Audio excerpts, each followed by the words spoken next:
Почитувани пријатели, срдечен поздрав од Сиднеј, на нова емигрантска приказна и денеска го имам за мој гостин Игор од Скопје. Мислам дека скопјаните некако се во нагорна линија. Да. Последните 10 до 15 години така нешто. Стари македонци тука да најдеш да кажат дека се од Скопје, многу тешко.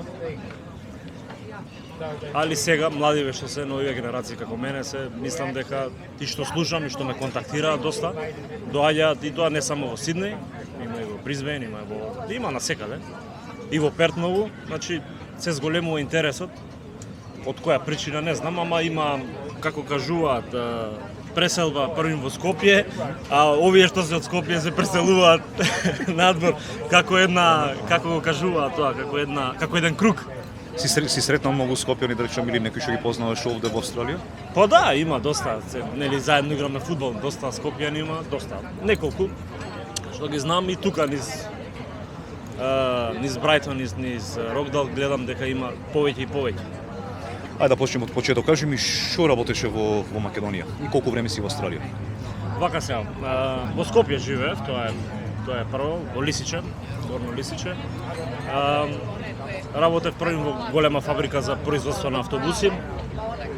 После тоа почнав свој бизнис, електрика и климиве, тука познати како Еркон. Поќе работише со клими или во таа фабрика, така се задржа подолго? Па така се, фабриката е голем спектар на работи. Таму можеш да работиш и електрика, можеш да работиш и клими, автобусите имаат се и се што на нив сега посебно. Така да таму почнува тоа искуството и интересот за климите и за електриката. А претежно работев по домашни куќи или по приватни објекти, да речеме. Што најчесто монтирате, да кажем?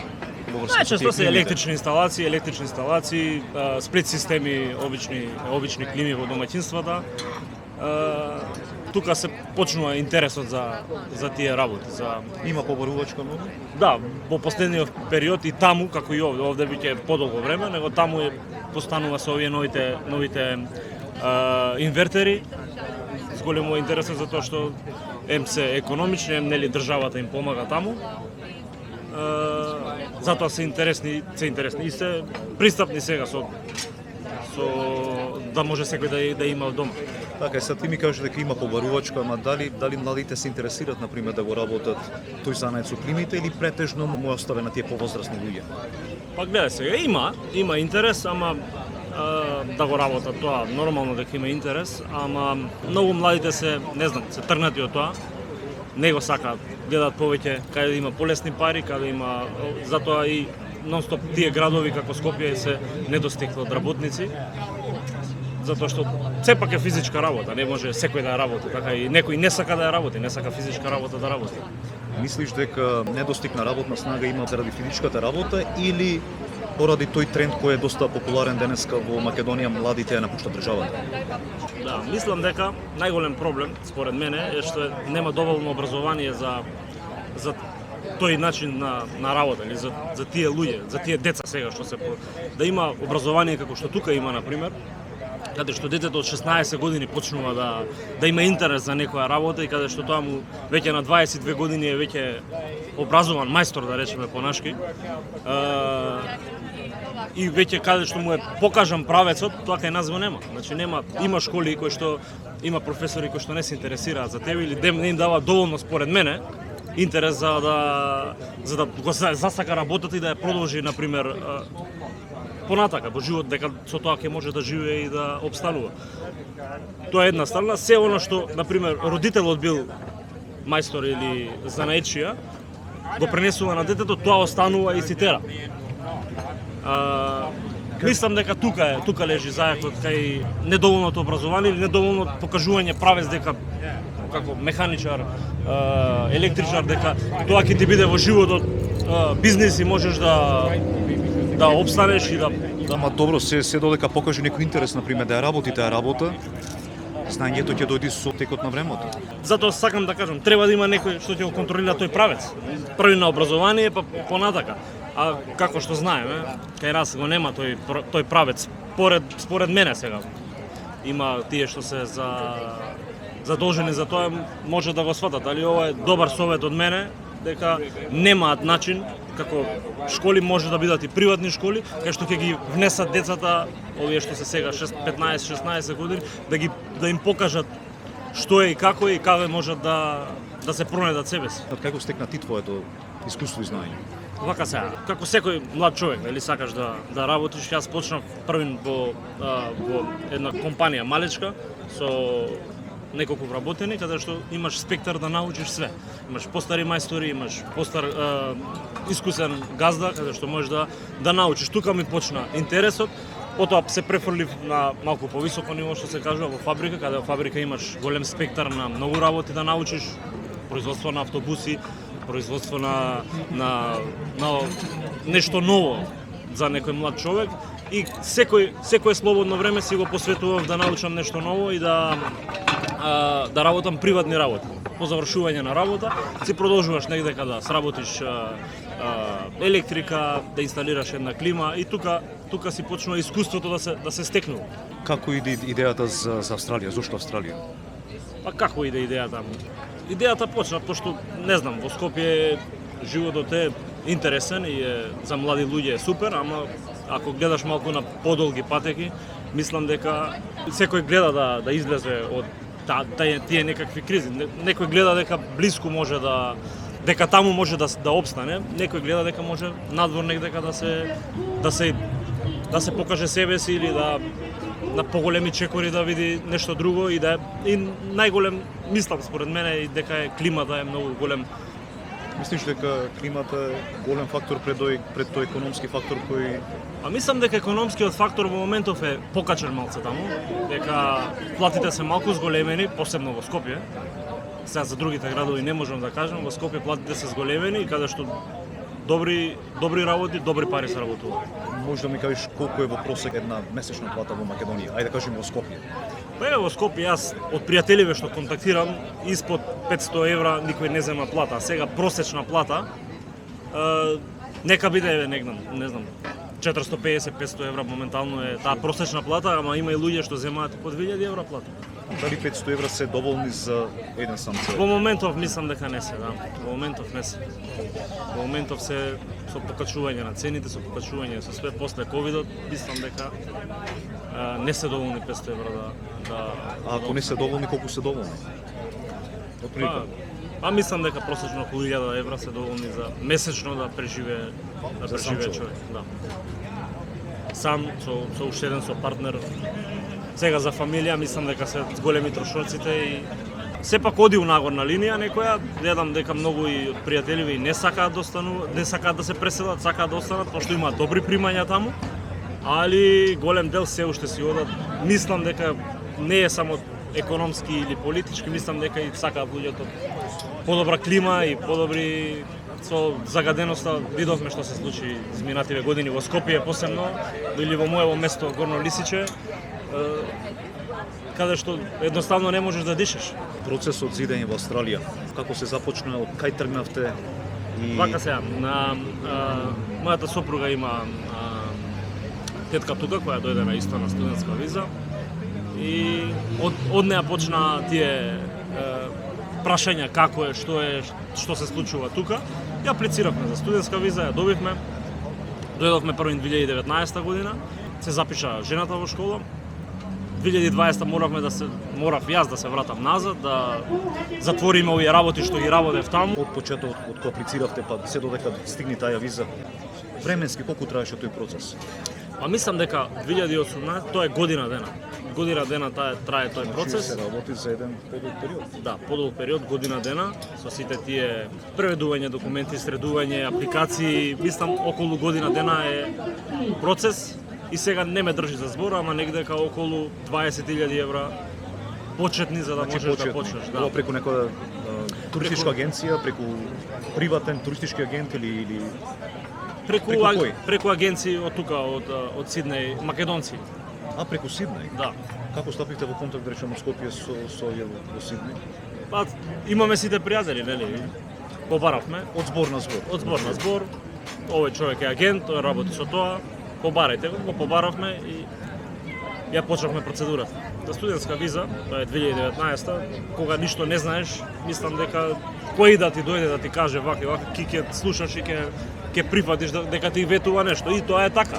Значи на крајот се исполни убаво, дојдовме на таа студентска виза. И тие се агенции кои што долго време работат во Сиднеј, така да од човек на човек, од мовен на мовен, значи никој не рекол не ни помогна или нешто не направи, така да веруваш на зборот. Со самото доаѓање во Сиднеј, кај бевте сместени, кои беа првите чекори кои ги презедовте овде во Нова земја, сепак сами во Нова земја да се осудиш на таков чекор не е лесна работа. Кажи ми од твоја перспектива како го доживеа тој период? Па, слушај, јас сум спремен за многу предизвици, не сум некој што ќе се повлече на првиот удар, да речеме, да се вратам назад. Тешко беше, не можам да кажам дека не е тешко. Тука има, жената моја има тетка, дојдовме кај неа, поседовме неколку недели, потоа се префрливме во хотел и почна работата. Значи, тој што е спремен да се исели, спремен е да се исели, не гледа назад, иде напред. Како е најде првата работа? Како и секој македонец, отвараш македонски именик и почнаш да листаш, да бараш по твојата струка. А значи работиш како македонец? Да, како почнуваш да листаш македонскиот именик во Сиднеј и наоѓаш работи и ги почнуваш да ги прашуваш. Ти треба работник, не ти треба работник. И што се деси кога беше првата работа? Првите работи се беа малце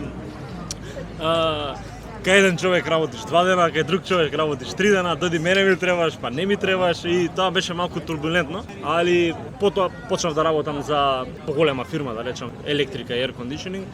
Значи оно истото што го работеше во Македонија? Да, истото, да, човеков си работи истото, клими, електрика, си продолжив тука. Сега сум се префрлив во друга компанија кај што добив и спонзорство, сега сум на спонзор виза и почетоците беа тешки, да се вратиме на темата. Беа тешки посебно сега за двајца, има ќе слушнеш муабети луѓе со деца доаѓаат, за нив може многу потешко. За нас двајца тешко е, ама како се вика, со главата напред и не гледаш назад. Пошто ми кажа дека си на спонзор виза моментално, али на таа студентска виза кои се главните предизвици со кои може да се соочи еден пар?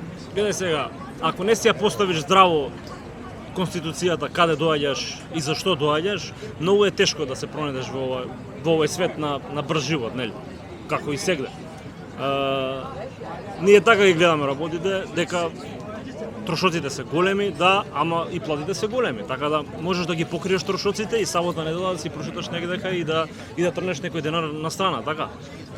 Тоа, например, во некои други градови, како ја што сум правил анализа, е многу потешко. Секои почетоци се тешки, посебно за млади лица, ама сепак она што си го стекнал навиката за работа, навиката за да не се откажуваш така лесно. Јас стално сакам да кажам, тоа е македонскиот синдром кој што го гледаш предизвикот и можеш да го преземеш. Дали некогаш не ти дошло на памет да работиш нешто друго освен клими, некоја друга професија? Или мислиш дека ова го работиш најдобро и овде се пронајдуваш самиот? Според советите што ги добиваме од агенциите, пошто тоа си го работел во Македонија и они сите те советуваат така, нели? Тоа си го работел таму, продолжи го и тука, за да можеш да го докажеш за да полесно да земеш, нели, државјанство. И од таа гледна точка гледаме. Сум размислувал да гледам и се уште размислувам и гледам други опции кои може да видат, ама има период кај што мора да помине, после тој период Точно. Ќе погледнеме што ни нуди овој свет. Точно. Исто и во другите видеа стално алудирам на тоа дека на луѓето кои идат прв пат, речем, ова земја, најбитно е да има нешто извор на финансии, без разлика за каква работа се работи. Така е. Голем е почетокот се големи пари кои ќе гледаш се од една страна, дека се големи пари да ги вложиш, ама мора да размислиш дека и тие пари ти се враќаат. Колку му се доволно на еден пар овде во Австралија за да преживее? Значи за сите луѓе кои не гледат од Македонија, колку е потребно за двајца за да преживеат во Австралија? Па сега по човек ако гледаме од $1,500 до $2,000 се некои, не знам, некои примања кои што може да ги земе било кој да дојде. Мислам дека од $1,500 до $2,000 земаат луѓето. Неделно збориме, да. Мислам дека $1,000 е доволно за двајца да преживеат, да платат рента, да купат јадење да ја преживеат неделата, збориме сега. Секој има своји амбиции, не знам, Поголем. побарување или што сака, али тоа некои околу $1000 во моментов јас што гледам е доволно за двајца да преживеат една недела. Ја спомна и спонзор визата. Кажи ми малку за спонзор визата. Што е спонзор виза? Кога може човек да аплицира за спонзор виза? Кога е потребна и така натаму? Како ви послужи вас? Да, за спонзор виза може да аплицира било кој, што треба да има некој што ќе му даде спонзор, нели? Нели има листа во Австралија кој што се струки на број 1.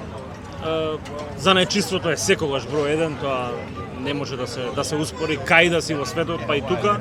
Секој кој што има искуство од Македонија во било која бранша, може да си погледне, сега е многу лесно, дали си на таа листа или не си, таа листа се менува, нели? Ја апдейтира, да. Да, се менува нонстоп и кога си на таа топ листа си потенцијален лесно да добиеш работна виза, ама треба да имаш некој што има тука бизнис и што може да докаже дека ти му требаш за таа работа. Затоа луѓето се решаваат да додат први на студентска виза или на туристичка виза, да видат што е тука и како е, и после да почнат да си бараат работна виза како што и ја направив. Да.